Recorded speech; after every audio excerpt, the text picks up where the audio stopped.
It's Tuesday, August 26th. I'm Scott. I'm Rim. And this is Geeknights. Tonight, Bionic Commando, Rearmed.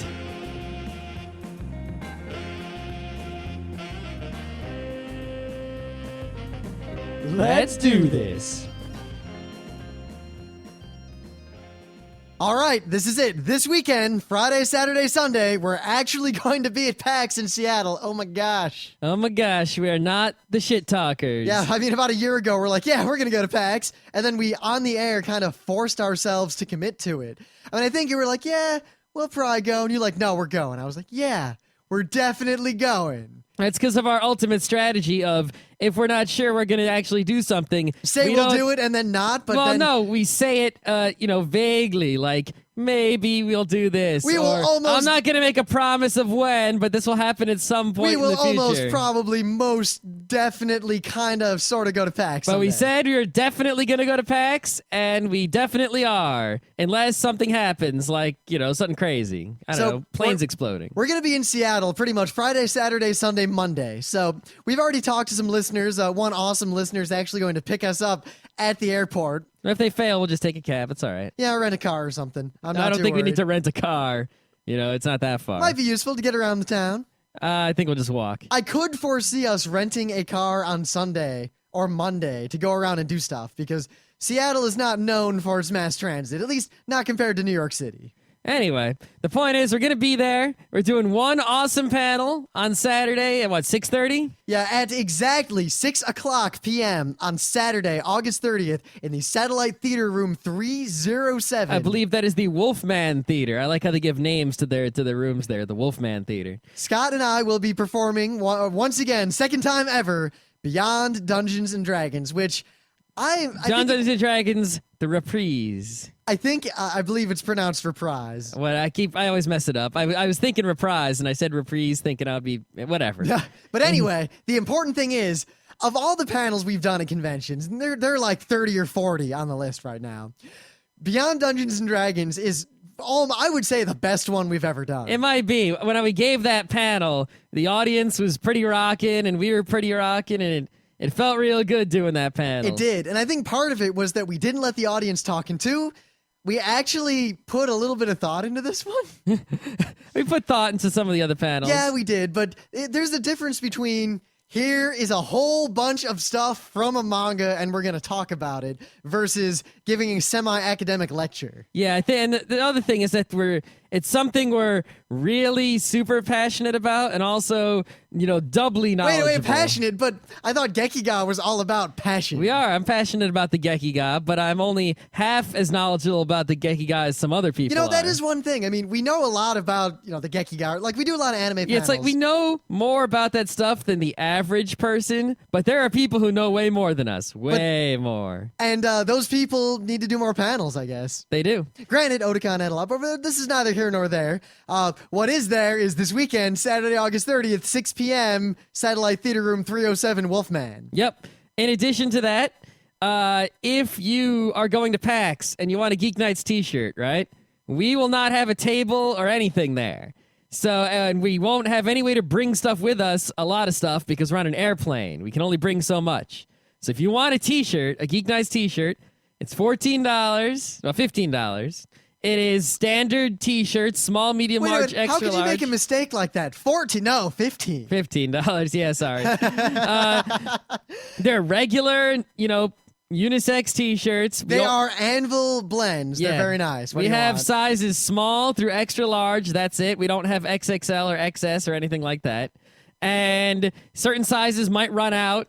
You have to email us before PAX, right? Before we leave. You have to email us before tomorrow at 8 p.m. Eastern Daylight Time. Yeah, something like that. You have to email us pretty much ASAP and tell us which size you want. And if we have one left, we will try to pack it and bring it with us. And then I guess you have to buy it from us at our panel. And that's how it's going to work. If you want to find us at the con, pretty much, look in the forum because, we'll have internet there. So I might post randomly, hey, Saturday, blah, blah, blah. We're going to such and such for dinner and drinks. I don't know. I'll also probably be tweeting it up a little bit. Yeah, you know? Scott's a Twitter shitter. So I guess I'll tweet, when we're shitting and when we're not shitting. And poop is coming you'll be out. able to find us. And also, I would like to point out that we're doing Beyond Dungeons & Dragons, which is... I don't want to call it a hour-long ad for Burning Wheel. It's about a 20-minute ad for Burning Wheel. Well, I don't know. We do significantly talk about other non-Burning Wheel games. Well, actually, the thing is... We actually talked a lot about Primetime Adventures and Inspectors. Well, the thing is, what it really is it's about 40 minutes of academic lecture followed by equal parts Burning Wheel, Inspectors, and Primetime Adventures. Yeah, it's mostly a bashing of D&D more than it is a... Of course, when we say D&D, the funny thing is, it was so great when we're like, hey, blah, blah, blah, and we're kind of talking about how D&D is a bad system, and I saw all the nerds in the audience, much like I would have done if I had been in that audience. If I had been in that audience in 2002... If I'd been in that audience any time before I met Luke Crane in my life, I probably would have started being like, what That are these is guys? true. That's true. The first time you told me about the Burning Wheels, right? I was like, because I was skeptical. Pretty much any time anyone had ever come to me in my life and said, I got a better role-playing system, it was just always some stupid nerdy shit. It was no always different. like, I use D30s. Yeah, it was no better. It was just another piece of crap, whatever. Or there were the weird ones like L5R that was really fun but difficult to play because no one knew it. So you had to teach them. Burning Wheel was the first one that was actually different. But seeing the audience go, what are these? And like that one guy even raised his hand and they all wanted to stop us. Like we're about to commit some profane act. And the only thing they can do is object and stop the horrible demon from being summoned. But basically... About 10 minutes later, the fact that all of them put their hands down and were listening, and by the end, all of them wanted to play Burning Wheel, I was real happy. It was a good time. So, if you want to play Burning Wheel, it just so happens that Luke Crane, the creator of Burning Wheel, and perhaps the only person in the history of the world who actually and truly deserves the title Rockstar Game Master. And if you don't think that is justified, you need to play a game with this man. It is frightening. I'm sure he'll be running the game in the tabletop room, which actually I've heard that the tabletop gaming at PAX is actually going to be in a separate building because there's no room for it, which is actually kind of good because then it'll be nice and quiet and away from the hubbub. So the plan is, and I have talked to Luke Crane about this because they're going to be there, we are going to run our panel, and then we're going to direct and possibly lead the entire crowd of anyone who is willing, gathering ne'er-do-wells and spirits along the way, directly to Luke Crane's doorstep. We will darken his door, and he's going to run some motherfucking Burning Wheel for you kids. All right. Speaking of Burning Wheel, summoning demons and darkening doors. What about death magic? Oh my god, death magic. Oh my god. If you want to summon some demons of your own, there is a book that tells you how to do this, and that book is the Magic Burner. The Magboo. The long-awaited Magboo. Didn't it sell out? Can you actually buy it again? There was a pre-order. You had to... I reloaded the page crazily to get in. I got number 141 out of 200. I'm sure you'll be able to order them again when there is another print run. I don't know what the status is right now. Watch burningwheel.com for news. Anyway, I got this book in the mail this past weekend, as did seemingly everyone else who ordered it.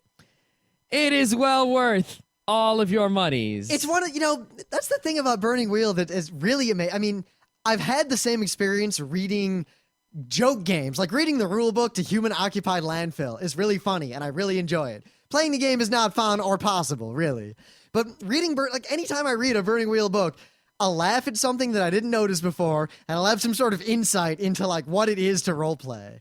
And the Magboo is that times 10. That is one thing. Even if you're never going to play Burning Wheel, ever, in your entire life, really, you should buy as many official Burning Wheel books as you can, because just reading them alone is like this treat. Reading D&D is mostly a reference book, and Burning Wheel books have some reference in them, but even the reference material has content to it, humorous content. He's a Jonah, that one. When you're reading through and you see, okay, that life path has a trait, he's a Jonah, that one.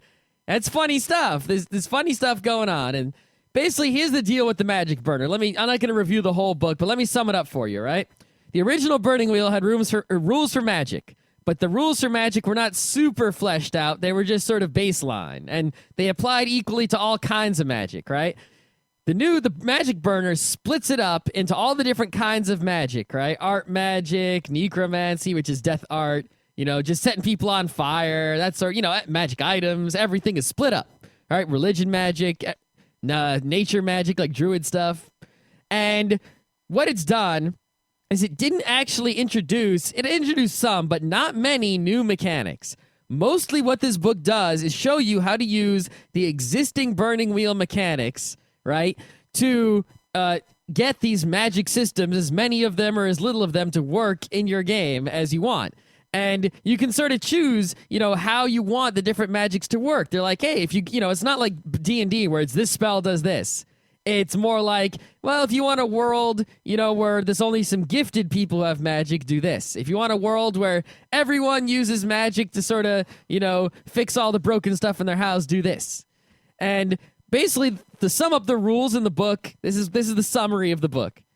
If someone wants to do something in Burning Wheel, you roll the dice. If you succeed, hooray. If you fail, consequences. That's Burning Wheel. Burning Wheel, if you succeed, hooray. If you fail, hooray. Exactly, but it's consequences when you fail. The magic rules are, if you want to have a better chance of doing something, if you want to take your magical power and use it to help you do something, there is a chance that either A, you'll have a better chance of succeeding, or B, you'll be able to succeed at something better than normal.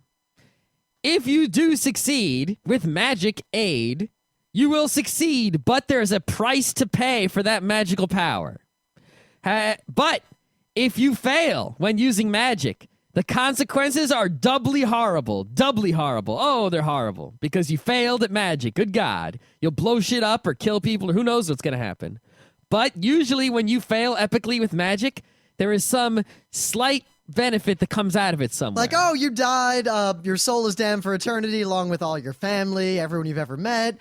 But out of the ashes came a sword entrusted with all those souls, and it's wicked badass, and your son is not wielding it.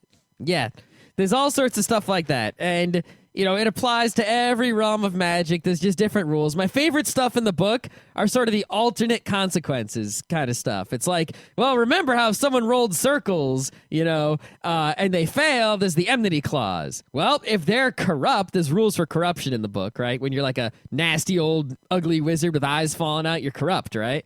There's rules for corruption where if a corrupt person fails a circles test, instead of the enmity clause, you could go with the creepy clause, or you could go with the mortal enemy clause. I mean, the sum total of all this is that this is a really, really fascinating and fantastic book that really expands on Burning Wheel and a lot. Because the only complaint I've ever heard really levied against it from people who played it and tried it out for any length of time was that with the default rule set, it wasn't easy to shoehorn a high magic world in. Yep. Well, Burning Wheel is specifically designed for low magic worlds. However, this book lets you do pretty much anything you could possibly imagine and do it well and interestingly for good role-playing. It basically prevents the high magicness that would have destroyed an original Burning Wheel game from destroying a Burning Wheel game. The other thing is it kind of reveals, I don't think, it appears that Luke Crane and them have never read the Prince of Nothing books, because if you read those books, you think, wow, this is a Burning Wheel campaign. And if you play a Burning Wheel, you think, wow,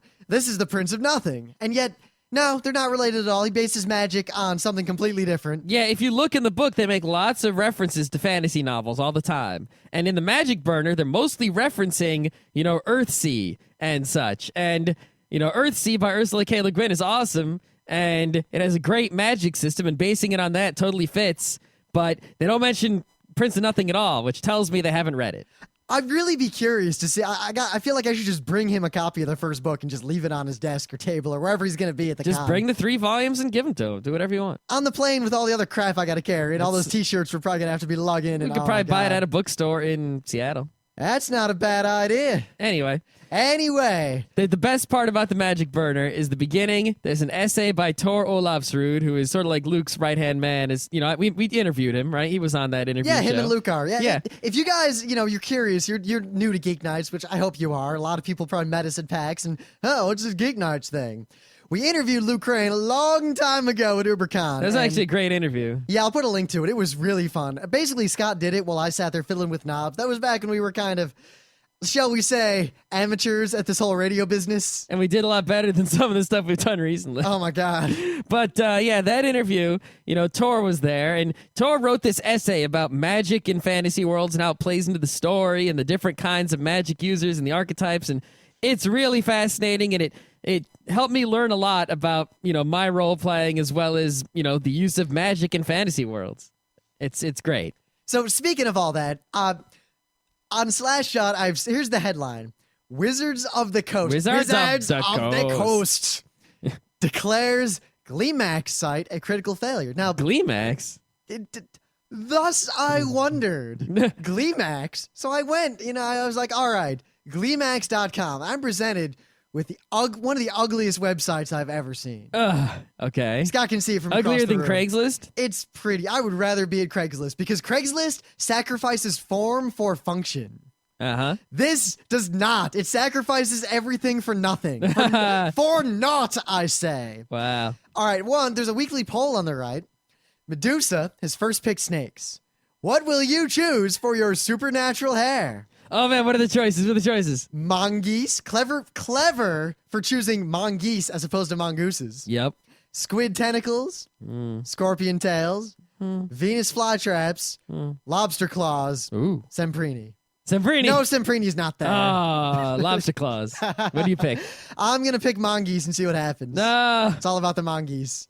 Scorpion tails wins by a landslide. Oh, it's boo. All right. Boo. So, Gleemax is apparently, and I had no idea, I don't think anyone we knew had any idea. The fact that I didn't know probably explains why it failed. Gleemax was Wizards of the Coast online social networking site, quote, originally designed to create a central hub where gamers could meet, discuss, and play games online. So they're just trying to make a Facebook for gamers only. But I'd never even heard of it. I'm really kind of on the inside here. I'd never heard of it. I had no idea it existed. So I can't imagine how they thought this was going to succeed. It was probably just like, a thing that they felt, oh, that's an obvious idea. Of course, it'll just succeed if we just do it. We don't even have to try that hard. Yeah, but I got to read from the official Gleemax. Gleemax? Who named that? Oh my, what? Gleemax. Is that supposed to be something? Gleemax. Is that a reference to one of those D&D fantasy worlds like Forgotten Realms? No. Or No. Dragonlance? I have no idea what Gleemax is. Okay. But, quote, posted Maximum by Glee? Randy B. Wizards of the Coast has made the decision to pull down his Gleemax social networking site in order to focus on other aspects of our digital initiatives, especially Magic Online and Dungeons & Dragons Insider. Now, he writes a bunch more paragraphs, and they don't matter, but here's what I'm interested in. One, Magic Online is probably going to do pretty well among punk kids. I think Magic Online's been around for a long time. I know, but it's still around, but I'd like to point out that according to every comment I can find on the internet, D&D Insider is terrible, and everyone hates isn't that it. where you pay money to get like extra D&D shit? Yes. Yeah. So I don't know what's going on here. The only thing I can really say is that Wizards of the Coast, and by extension TSR, though TSR had a little better luck, they never seem to have understood the internet and what the internet is and what the internet is for and what the internet does. I mean, remember when D&D 3rd Ed came out and there was this CD? They almost had it right when they had the D20 system was open. There was the right step to do that. And the SRD showed up and people started making all this D20 stuff. Well. It was the right step until I realized the fundamental flaw of D20 on like at the root basis level. Yeah. But that's a discussion for Burning Wheel, enough for The D&D. point is that the openness was the right idea to get on the internet. But now they're going backwards with their openness, and that hurts you on the internet. Not Do you being realize open. that here's something simple. If you go to the D&D official websites, you will not find the character sheets from every version of D&D ever, which seems like the if I had a website, if I was WotC, I would have every D&D character sheet ever, and I have this whole free downloads of all the old stuff, and I'd pay for the rights or whatever, because that sort of business. You own the rights. You own TSR. You own the original D&D. Well then. Who else owns? If they don't own it, who? The point is, though, I'm reading through all these comments, and the Slashdot in particular, and this seems to happen all the time, degenerated right away into an argument about 4th ed is great versus 4th ed is crap, 3rd ed was great versus 2nd ed was great and D20 ruined everything versus... Every edition is just they just segregate the fanboys even more. Before it was 3rd versus 2nd versus 1st. Now it's 4th versus 3rd versus 2nd versus 1st. Thing is, I've never met anyone who was actually human who thought that anything before 2nd edition was better than 2nd edition. I also have not. Then there, player's option. That was something special right there. The reason that you don't find people rooting for before 2nd edition stuff is They're because all dead. No, it's because all those people play Hackmaster. Yeah. Which, if you're into that sort of thing, Hackmaster is the best way to go. I can't deny. But if you're into that sort of thing, which I'm not. But the thing is, it's like I saw all the arguments. I'm not going to get into it because I really want to talk about the thing we're talking about. Gleemax. Yes, I don't want to talk about Gleemax. But these arguments, it's like there's an elephant in the room. The elephant being that D&D is not a role-playing system. It's just a combat-based conflict resolution system that is more and more becoming just World of Warcraft, the paper game. Don't give away our panel. And You're spoiling it. And yet, no one touches on that. All the arguments are, 4th ed lets me play the character this way instead. No, but 3rd ed let me do this. Oh, but 4th ed has a better combat system. Because they're arguing within the context of the assumption that D&D is, this certain kind of game, and they don't think outside of that box. They're arguing within the box, whereas we have broken out of the box and we're looking at the box going, why are these people bouncing around inside that box? But Fuck? But I thought saying that you're thinking out of the box was a pre-Web 2.0 idea, and the idea was that we're going to get back in the box. We do, but getting back in the box doesn't mean going to play D&D again. But that's the box. That mean there's 2 boxes? There could be a lot of boxes. Getting back in the box.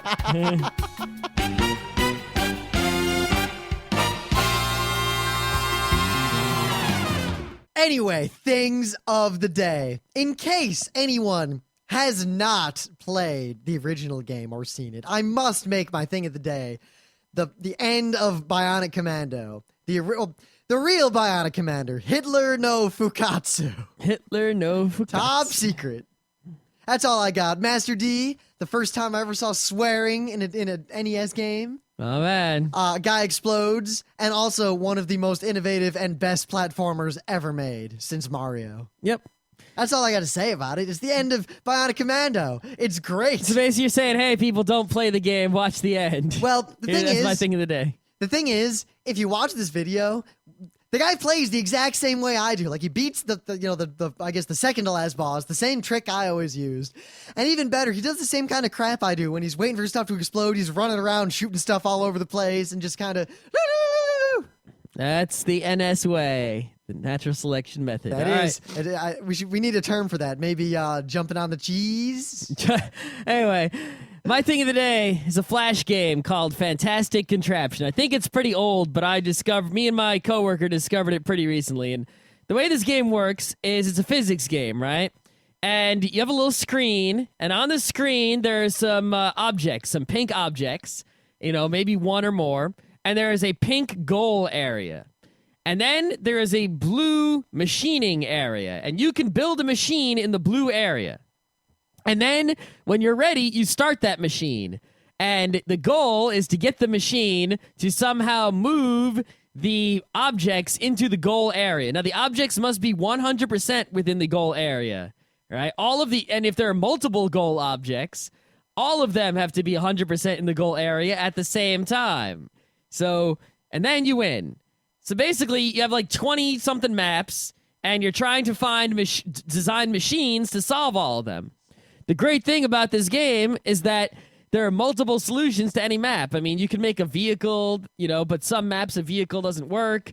Some maps you can make sort of like a trebuchet. I mean, basically, the thing is, what makes this game great is that you have very few components to work with. It's a very complex but extremely simple game at the same time, and that's what makes it fun. Yeah, you have water sticks, wood sticks, clockwise balls, counterclockwise balls, non-moving balls, and that's about it. That's all you got, and you got to build everything using those, 5 pieces, and it's not easy, but it's all possible. You can actually pay for the game to get user-made maps if you get bored of the existing maps.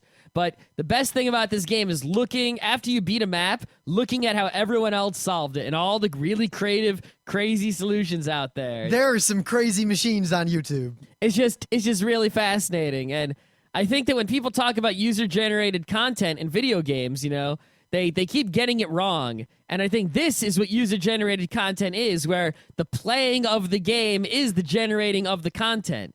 I play this game, I solve a puzzle. My puzzle solution itself is content that is entertaining to other people.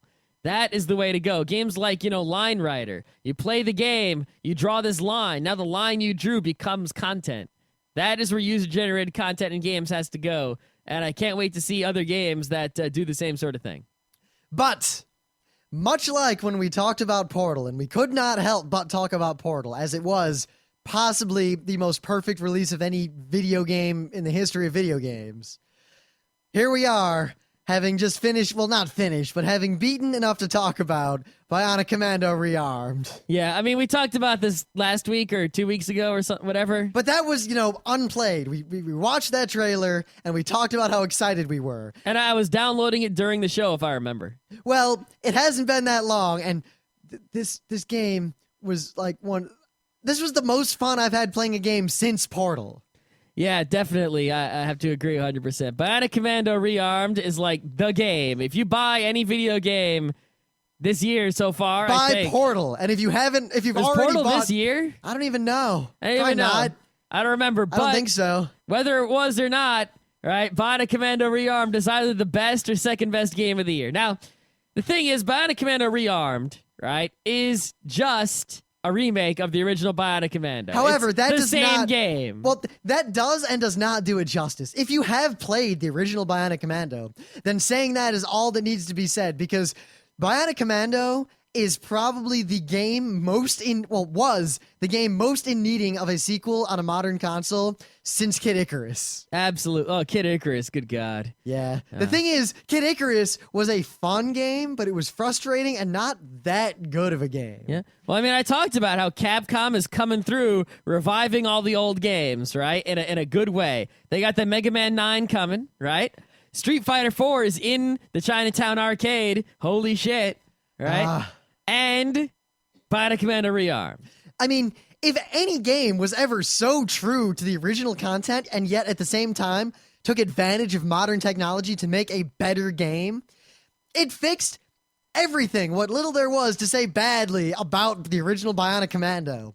And it added more. It was, and everything they have added more has only been for the better and not for the worse. They didn't go crazy adding too much stuff to ruin the game, right? They added stuff that made the game better and removed only what made the game bad. And it's basically, they took off, it's like going into your closet, finding something really old and cruddy, but you loved it when you were a kid, and polishing it and making it like new and giving it a new paint job. I mean, they understand, and I've said this before, but it's proven beyond a shadow of a doubt now. They understand what it was, like the essence of these old games that made them good, and they take that essence alone, extract it from an old game that is not, those old games don't stand up to modern games, or at least what modern games could be. But they take that essence and they make new games that have everything that was good. It's, all right. The game is just the original Bionic Commando, but I mean, what do they change? They oh, by the way, glitches. just so people know, we played the PC version for $15 on directtodrive.com. Buy it. However, be warned, the DRM sucks. Just deal with it. Yeah, if you have an Xbox or a PS3, get it that way. Don't get it with the PC version. I don't know what the difference is though. If there is any difference. All I know is we played the PC version, and that's all I know about. I'll say one thing. You're going to need a controller. And two, don't use one of those Gravis pads. They're terrible. Yeah, you probably want an Xbox 360 controller for the PC. If you're However, if you've got a USB thing, I just connected my old PS1 controller to my DDR pad connector, and I plugged that into my computer, and it worked okay. Yeah, that works just fine, too. But Xbox 360 controller for the PC is the way to go. But, I mean, let's talk about what they've changed just first. One, the boss battles in the original Bionic Commando were laughable. They were basically the way those boss battles worked. You would walk to the end of the screen where the boss was. You would stand still and shoot until the boss died. Sometimes you had to fight a little bit. Sometimes you occasionally had to grapple up, shoot a bunch, grapple down, shoot a bunch. Yeah, they Well, were, you can't grapple down, but fall down. they were trivial. They basically redid every single boss battle, but yet they kept the style. I mean, that robot still says PPP. Yeah, it's weird. It's like it's the same boss somehow, yet it's a completely different boss. The best one by far is there's always the first platoon and the second platoon, and there'd be the guy at the top like waving that sword going, attack, attack, attack. Yep. What they did with him. That's so fantastic. I laughed so hard, I died. I didn't laugh that hard. but- When I saw it, but I don't think Bionic Commando is quite as near and dear to your heart as it is to me. No, I mean, but they definitely loaded up on the humor in this game big time. I mean, the fact that here's what Bionic Commando has taught me. Number one, the more facial hair you have, the higher ranking you are, unless you're the leader. And all the interactions between like the bad guys when you hack into the computer are classic because, the guys basically just have, unless they're a main character or a boss, one face. And it's kind of this Soviet idealized like propaganda art. And the foot soldier, the private, is this glowing Adonis of a man with a perfect chin, and he's just kind of looking up with admiration and pride. And his commander has a mustache, and then at the end of the game, or near the end of the game, you see that guy's commander, and he has a full beard, but they're otherwise the exact same guy. Yeah. And just the dialogue, it's almost like this Abbott and Costello kind of straight man. It's so, I can't really express to you how funny it is. They really loaded up on the humor. I mean, there's also some other funny stuff in the game, too. Like, you'll have these machines that are bosses, and some of the machines are just automatic. And then they'll have this dialogue between, the Bionic Commando and this robotic boss. And the dialogue... He's like, the boss will be like, PPP. He'll be like, shut up. I don't know why it's funny. It just is. In terms of, forget gameplay, in terms of essence, I keep saying essence here. They took all the things that were weird about the original Bionic Commando, but kind of like things that added to the atmosphere. Like the guys that piloted any machine in Bionic Commando were midgets, basically, just because of the way the sprites were. Like there was little half-tall dudes. In this game, they made that canon. And basically the way they explained it was just that, all right, this boss, you destroy him by pulling him down with weight. Like you hang onto it, it pulls the thing down, you blow it up, whatever. So to let you in on this secret, they basically talk about how, it can't hold any extra weight. Of course, you idiot. That's why we have midgets to pilot everything. And sure enough, you argue with the midget, and then you fight him, and then you kill him. Yeah. And the midgets are hilarious. The midgets are definitely the funniest characters in the game, especially the first one who's riding the tank. And the fact that all the dialogue is like gatekeepers, like everyone is point, yell, dramatic pose, dramatic pose. Ah, good times. I love how the so-called boss, refers to the leader. He's like, yes, that leader. Yeah, we revived him. Yeah, there's definitely a nod to the fact that the original Bionic Commando was reskinned away from Hitler no Fukatsu in order to not offend the sensibilities of Americans. Yeah, and it's yet, like... At the end of the game, I remember as a kid playing, and it's like, this game's fun and really hard. This game's fun. And oh my God, is that Hitler? Basically, did Hitler just kill that guy and then swear at me? The original Bionic Commando, which was, I think, Super Spy or Secret Spy. Top Secret. It was an arcade game. It was Top Secret. It was Senjo no Okami. Yeah, Hitler no Fukatsu, right? No. The arcade game was Top Secret, Senjo no Okami. Okay. And then the NES game, the Famicom game was Top Secret, Hitler no Fukatsu. All right, but anyway, that game was like Hitler, Hitler, Hitler, but the US version took out the Hitler, but you knew it was Hitler. In the new new version, Bionic Commando Rearmed, they basically go like they don't say the word Hitler. They just wink and nod all the time, like, leader, nudge, nudge, wink, wink, say no more, with a big mustache from that war a long time ago. And then at the end, we're of course, resurrecting him. It's the same. Nudge, it's just, nudge. And all the dialogue is different because the dialogue was kind of broken in the original game. Bad translation, whatever. Every single line that was in the original game that was hilarious or just stood out or was memorable is in this game in some kind of altered context, which makes it hilarious. I mean, when what's-his-name yells, "You damn nerd," I about crap myself. There's definitely a lot of jokes. But not you, damn nerd. Get out of here, you nerd. There's a lot of things that are just references to the original game. I mean, even if you never played the original game, it'll still be awesome. But if you did play the original Bionic Commando, and then you play this and you see all the references, it's just doubly awesome. I mean, when the helicopter pilot is making fun of the fact that you don't wear armor, and then later on you get a helmet, and she's like, oh, it's about time. Yeah. I don't want to keep going on. I'll just start spoiling. This is going to turn into the kind of like if we ever tried to review a good comedy movie, like, I don't know, Ferris Bueller. We basically just quote it continuously. Let's talk about the gameplay, right? First of all, one thing you can do is you can change weapons on the fly. And you don't have to pick the right goddamn communicator. It just handles that. Yeah. These two things makes the game so great. And also, because the original Bionic Commando, you could only bring one weapon into a level. That was it. But it didn't matter because basically you beat the first level. Then you immediately went and got the bazooka, used the bazooka in every single level that you could until the end of the game because it was better than everything else. The bazooka is pretty awesome, but there are different uses for different weapons. Sometimes you want to use a different gun besides the bazooka. I use every weapon on a regular basis except the main gun. However, you also have these awesome grenades. Here's the deal. Oh, the grenades add so much to the game. But in the original game, you know, you go talk to basically you got to save Super Joe, and then you talk to, you know, he tells you which of the Destroyer brothers to talk to.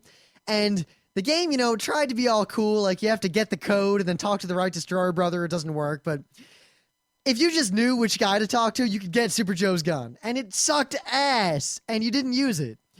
In this game, Super Joe's gun is one of the most satisfying things I've ever used in a game that there is a gun in. It's basically an awesome rapid-fire machine gun of awesome. But it feels so good. I mean, it shooting this gun pushes you backwards. It is so wonderful to fire that weapon. Yep. Another great thing they added to the game is that if you get the shotgun, right? If you fire sometimes when you're playing Bionic Commando, right? The way the hook, because you can't jump, but the way the hook works is you shoot the hook. Now you're swinging back and forth. If you reel in the hook, because usually when you want to climb up, you reel the hook in and then climb. But if you reel in the hook and then you realize, I can't go up and I want to go sideways and under me is a hole, what do? You're just sort of screwed. And in a lot of situations, you'll just be caught hanging there and you'll die. If you have the shotgun, you can shoot it to start swinging again. That is awesome. It is so awesome. It lets you get out of all these situations you would be stuck in before, and it also gives you new options for getting through, you know, existing situations. I mean, all the maps in the game, except for the secrets, are the same as the original maps, 99%. But because you have all these new abilities in terms of, you know, the upgrades to the weapons and the shotgun and the grenades, there are new ways to go through the levels that didn't exist before, and it's a lot of fun.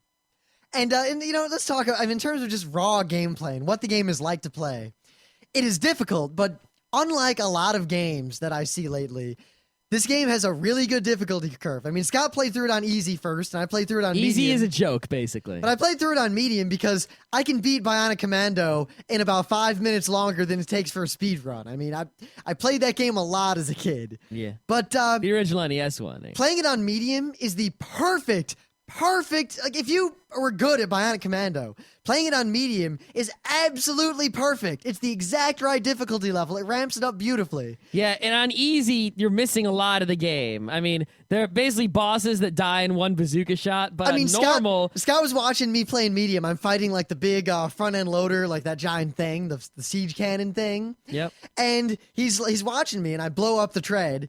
And then he's like, how it didn't end. And then I had to do all this other stuff, pulling bolts out that he just didn't have to do. Yep. Easy basically just lets you win the game without having to do anything. However, if you have never played Bionic Commando, you should probably play through the game on easy first. Yep. Another thing that's added to the game is sort of like these VR training rooms, right? Which is sort of basically, can you get from here to here quickly using the hook? And it's sort of a test of your hook skills. See, this really draws into like what I like about this Mega Man 9 and Bionic Commando is that Bionic Commando was a really innovative game, and it had this mechanic that was never really explored after Bionic Commando until now. And the game did a good job of forcing you to use it in clever ways, but it did not kind of explore the full potential of all that was possible. And if you played Bionic Commando, the original game, enough, you basically become as good as that game allowed you to be, because there was nothing else fancy you could do. You were the most fancy dude. It's as if it was pole vaulting, and they just never raised the bar above, a certain number of feet. I believe that this Bionic Commando raised the bar of that limited tool set of, grappling hook, shot, all the things you get in the game to the absolute top. I think it is perfect. I think the skill you could possibly attain by playing this game and practicing is the most that could be done gameplay-wise with this tool set. Mm-hmm. I mean, hard is balls hard. And then there's a super hard mode. I have not even deigned to click on super hard. I think I'll try it after the show. I can't even on imagine. hard, you died for level 1. Yes, me. Oh my god. The thing is, basically, easy is easy. Medium is the original Bionic Commando in terms of level of difficulty. In hard, the bad guys do things that Bionic Commando bad guys never did before. They run away. They shoot at you at angles. They're smart. Super hard, I can't imagine. I imagine the Albatross and Hitler just show up right away and kill you. Yeah, who knows what happens. But anyway, the other things that are added to the game is a lot of secrets in the game. A lot of the secrets are sort of just like blow up a wall or, pull off this amazing trick and go into an area you couldn't get into in the original game and stuff like that. And if you go and get these secrets, they're cool stuff in there. There's weapon upgrades. There's unlocks of secret VR rooms. There's all sorts of secret-y stuff. And the secrets are really hard to find. Like, I'll think I found every secret in a level. I'll get to the end of the level. It'll be like, yeah, you found 1 out of 4 secrets. I'm like, where the fuck were they? Oh, my God. Oh, my God. So even if you beat the game, it's fun to go look for the secrets because there's actually cool stuff in there. And what else can I say? The game is great. So we should talk about the other parts because this game... They did what was perfect. They didn't just take the game, reskin it, fix everything, and make it this awesome game. Even though they did all those things. It would have been, if this was it. This already, I would not have any less praise to say about it. The game also has co-op and versus multiplayer. All right, so the co-op. Basically, the way the co-op works is 2 people can play the single-player game at the same time together. It's implemented possibly the best. The only thing it is lacking is network play. Well, at least if there is network play in the PC version, I couldn't find it. There might be network play in the Xbox or PS3 versions. I don't know. But it was so enjoyable to play it. Now, the thing is, we played it, wondering what's this going to be like. And the normal levels are just super fun. There's no friendly fire into that BS. It's just absolutely hilariously, amazingly fun to play this game on co-op. Scott and I are probably going to beat it on co-op on medium and then hard. But then we got to the boss and we asked ourselves, so is it just going to be the same boss or what? Yeah, I'm like, hey, if this boss is the same as it is in single player and they didn't change it for co-op, it's going to be a joke because you'll throw the barrel at it to get it to fall down and then I'll shoot it with my Nintendo finger right away and we'll kill it. I don't think it's a spoiler to say they changed the bosses. It's totally awesome. Yeah, we had to work together. In order to kill the boss in co-op mode, we both had to throw barrels, with good timing, and then they doubled its health, so we both had to shoot it if we wanted to kill it in the same number of tries. Best co-op game of the year. Oh, my God. Definitely. The problems with the co-op, because not perfect, right, is that the camera, of course, if you get far away from the other guy, the camera starts to zoom out, and sometimes it was a little disorienting and I fell off the map. Well, that was you. You basically died left and right and I just You fell off through. The map also. Once. The other thing is that there are 3 modes, right? If you get really far away from the other guy, it doesn't want to zoom out anymore. So it splits the screen. This is brilliant because how many games like Gauntlet back in the day or how many, and you try to have a co-op game, but it sucks because if you can get stuck because you can't leave the screen together or like one guy's pulling another guy along or it teleports you up or you die or all these sorts of hack together ways. Now the thing is, there are 3 choices for split screen. There's horizontal, vertical, and auto, right? Horizontal means whenever they split the screen, they'll always split it horizontally. Vertical means they'll always split it vertically. Auto means the game will decide on its own how to split it. And sometimes it's okay and sometimes it's not. Like, you'll be trying to go up, and sometimes you get a horizontal split, and it's like you can't see what's above and below you, and that's not so great. See, at the same Or time, sometimes you'll be wanting to go from left to right, but you'll have a vertical split, so you'll be basically being forced to jump into Mystery Land. I might have the bias that I basically have the game memorized from when I was a kid. Yeah, but, I didn't have the game memorized, so I tried to jump to the right and I fell in a hole, forgetting it was there. But it didn't bother me at all, and it was such a fluid transition that I just kept playing. It is a pretty great. fluid transition, but I think really it's just when you're playing the co-op and you're getting far away from the other guy, you have to concentrate a little bit more. At the same time, playing the co-op is definitely. It wouldn't be fun if that was your first time through the game. Playing co-op is definitely for two people who are similarly skilled or good at the game, at least. Yeah. And then you're kind of going through it for this additional experience. Like, if someone who's never played the game before played it co-op with, like, me or him, like, you would just leave you behind, and you would just sort of be stumbling along, dying, and then you would die completely, and the other person would go on to beat the game. It's really, really fun and well implemented. Yep. So, multiplayer versus. One, you can pick characters. You can play as Generalissimo Kilt. There's 4 characters. And Gottfried. There's Kilt, Gottfried, Super Joe, and, Spencer, right? And there are 3 modes. Deathmatch mode, which is who gets the most frags in the time limit, right? It's really fun. What else can I say? Right? Or who gets X frags first or whatever. Then there's survival mode, which is who can not die 5 times or who can not die 10 times. It's Smash Brothers stock. And basically the way it works is a bunch of maps to choose from, and everyone has a hook and a gun, normal, just Bionic Commando weapons. You can turn items and weapons on and off. Yeah, you can turn items and weapons on and off. And the way that works is these items parachute themselves into the game, and you have to hook them to get them, and you have ammo. You can also turn that off if you want. You can just grab them. Yep, you have a choice of, either touch an item to pick it up or use the hook to pick it up. And you get these items, and you can get shields, you can get, all the different weapons in the game, you can get health, you can get all this stuff. And all the items you pick up have ammo. And, like, Super Joe has more ammo, and he does average damage, but he has less health. And Kilt has not so much ammo, but he does a lot of damage, and he has okay health. And all the Spencer's even across the board. And so you'll pick up a bazooka, but you only have like 2 or 3 shots, and then you don't have it anymore. You have to go hook another weapon. And it's really good. Now, the best thing about the multiplayer mode is the don't touch the floor mode. It is remember when you were a kid? Don't touch the carpet is hot lava. That's what this is. And you don't take damage. It's just a kind of, if you play the other game, any of the other modes, it's basically a test of using the weapons properly and maneuvering well enough to use the weapons properly and get the items. Playing in this other mode reminds me a lot of Ricochet, the old Half-Life 1 mod, which I love and we should play as a forum.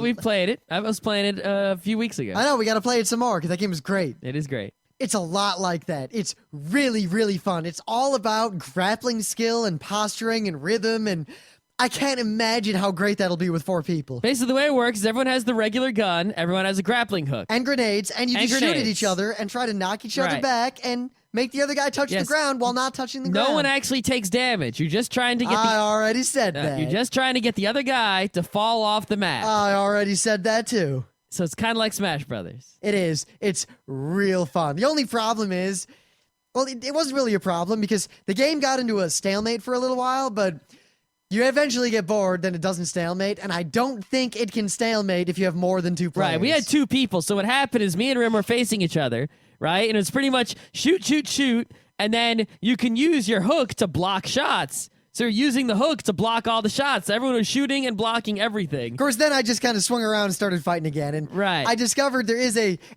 almost unbeatable strategy of sitting in this one platform in one of the maps and just shooting in either direction and not letting Scott get up. Yeah. It worked real well for like 3 games in a row. Yeah, it basically, if you do a certain thing, it's really hard for the other person to make a comeback. The thing is, it's still really fun because much like how Tag or Marco Polo... Well, I guess I could have waited it out. Here's an example. Marco Polo, the best strategy is to always stay as far away from the guy as possible. Duh. But that's not fun. You want to show off. The people who have the most fun playing Marco Polo are the people who are like standing right behind the guy, like holding their hands in front of him and splashing. So it's the same deal here. You start showing off. You start like hanging down by the spike, standing right on the edge. Look at me, look at me, look at me.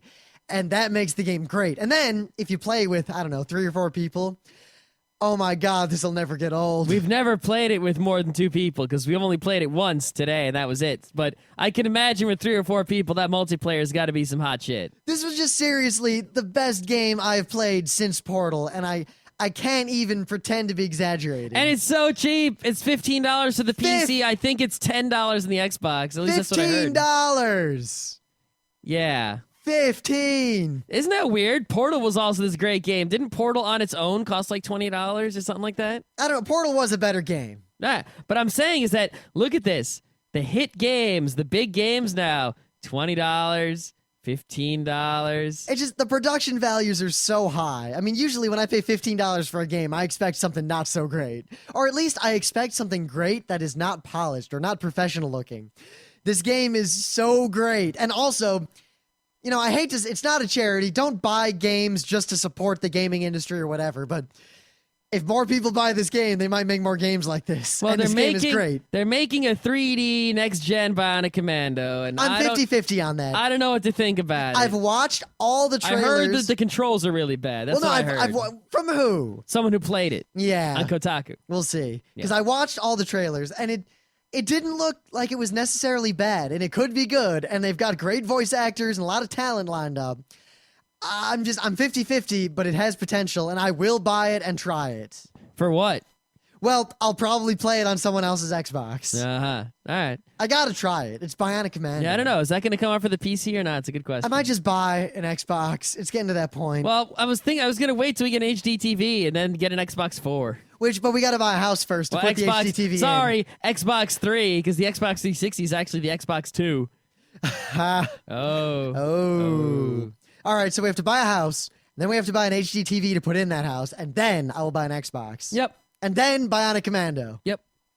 All right, we're going to stop right here. There's really only going to be one show this week because we have to fly to Seattle for PAX. I think we might put up some shows that other listeners did, maybe. We got to figure that out. Those things will come up. And for all you listeners who are wondering where the Monday shows went, that's just luck of the draw. Starting probably the week after next week, we'll have some sort of like 2 Mondays in a row just to, set things right again. Maybe we'll do like a couple full weeks in a row or something. Who knows? We'll figure something out. We'll see what's going on. Suffice to say, Saturday, August 30th, 6 p.m., Satellite Theater Room 307 Wolfman, Beyond Dungeons & Dragons. All right.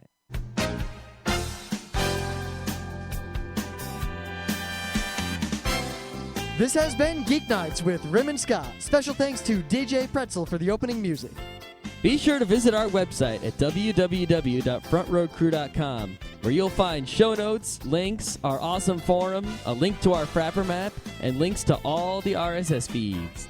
We say feeds plural because Geeknights airs 4 nights a week, covering 4 different brands of geekery. Mondays are science and technology. Tuesdays, we have video games, board games, and RPGs.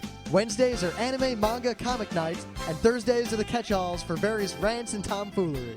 You can send us feedback by email to geeknights@frontrowcrew.com. Or you can send audio feedback via Odeo. Just click the link that says Send Me an Audio on the right side of our website. If you like what you hear, you can catch the last 100 episodes in iTunes or in your favorite podcatcher. For the complete archives, visit the website, which has everything.